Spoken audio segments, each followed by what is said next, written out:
வணக்கம் நண்பா. TNSTC latest செய்திகள்.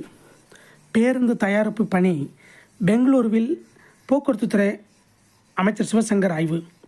தமிழக அரசு போக்குவரத்து கழகங்களுக்கு புதிய பேருந்துகள் கொள்முதல் செய்து தொடர்ச்சியாக பேருந்துகள் பயன்பாட்டுக்கு வந்து கொண்டிருக்கின்றன. அதன்படி கொள்முதல் ஆணை வழங்கப்பட்ட நிறுவனங்களிடம் இருந்து 2800க்கும் பேருந்துகள் பயன்பாட்டுக்கு வந்துள்ளன. மீதமுள்ள 1600க்கும் மேற்பட்ட பேருந்துகள் 2 மாதங்களுக்குள் பயன்பாட்டுக்கு வரவிருக்கின்றன. இந்நிலையில் பேருந்து தயாரிப்பு பணிகளை போக்குவரத்து துறை அமைச்சர் சிவசங்கர் நேரில் ஆய்வு மேற்கொண்டுள்ளார்.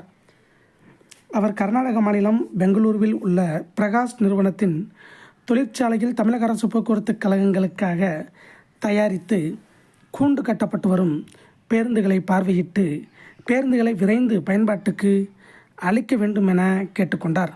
இது போன்ற போக்குவரத்து துறை அப்டேட்டுகளை உடனுக்குடன் தெரிந்து கொள்ள நம்ம சேனலை சப்ஸ்கிரைப் பண்ணுங்கள், ஷேர் பண்ணுங்கள், லைக் பண்ணுங்கள். நன்றி, வணக்கம்.